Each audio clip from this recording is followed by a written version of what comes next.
सोचिए, अगर कोई इंसान आपको तोड़कर चला जाए और जब वो चला जाए तब आप पहली बार खुद को ढूंढना शुरू करें, ना उसे वापस पाने के लिए, ना उसे साबित करने के लिए, बल्कि इसलिए क्योंकि अब आप खुद से नजरें नहीं चुरा सकते। अगर आप ये सुन रहे हैं तो मुमकिन है आप उस दर्द से गुजरे हों जहां आपने किसी को दिल, वक्त, समझ और आत्मा सब कुछ दे दिया और बदले में मिला भ्रम, अपराध बोध और खालीपन। आज की ये कहानी उसी मोड़ से शुरू होती है जहां ज्यादातर लोग टूट जाते हैं, लेकिन कुछ लोग वहीं से जागना शुरू करते हैं। कार्ल जंग का मानना था कि इंसान का सबसे गहरा रूप दर्द के बाद नहीं, बल्कि दर्द के भीतर जन्म लेता है। और एम्पैथ के साथ नार्सिसिस्टिक अब्यूज के बाद यही सबसे खतरनाक और सबसे पवित्र प्रक्रिया शुरू होती है।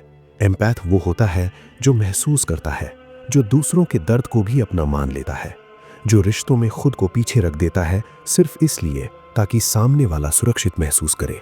और नार्सिसिस्ट वो जो दिखता बहुत कुछ है लेकिन अंदर से खाली होता है, जो एम्पैथ की रोशनी से अपनी परछाई भरने की कोशिश करता है।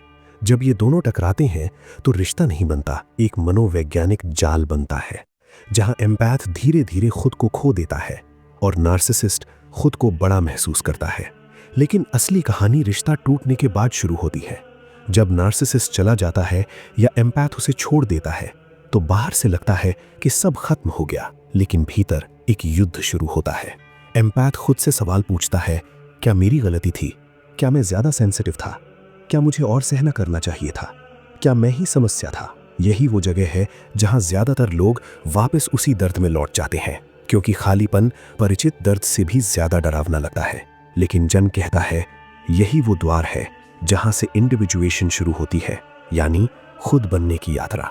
इस दौर में एम्पैथ सबसे पहले खुद के ही इमोशन से डरने लगता है, क्योंकि नार्सिसिस्टिक अब्यूज ने उसे सिखाया था कि महसूस करना कमजोरी है, सवाल पूछना गलती है और सीमाएं बनाना सेल्फिश होना है।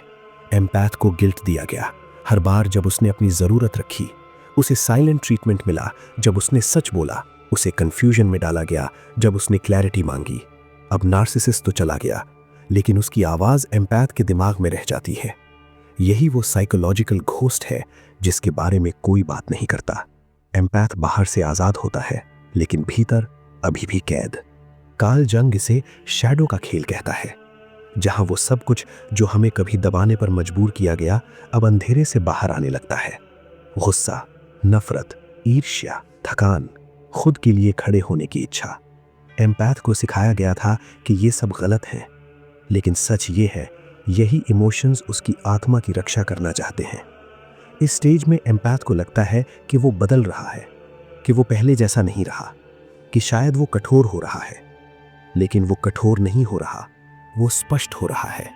अब वो हर किसी को समझाने की कोशिश नहीं करता, अब वो हर जगह एडजस्ट नहीं करता, अब वो हर दर्द को ठीक करने की जिम्मेदारी नहीं उठाता। और यही बात उसे डराती है, क्योंकि एम्पैथ की पहचान ही यही थी कि वो सबके लिए मौजूद है। अब सवाल उठता है, अगर मैं सबके लिए नहीं हूं तो मैं कौन हूं?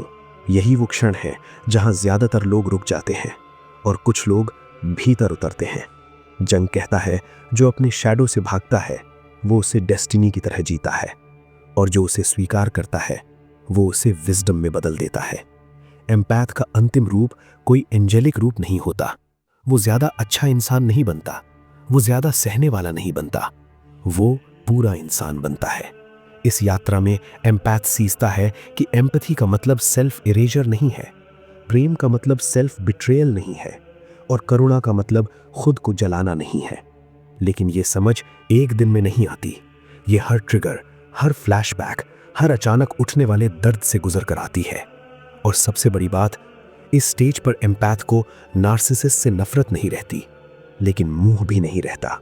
वो देख पाता है, समझ पाता है, लेकिन अब उसमें फंसता नहीं। यही डिटैचमेंट है जो कोल्ड नहीं, क्लियर होता है। अगर आप इस समय खुद को अकेला महसूस कर रहे हैं, अगर आपको लग रहा है कि आप किसी फेज में अटके हैं, तो समझ लीजिए आप टूट नहीं रहे, आप इंटीग्रेट हो रहे हैं।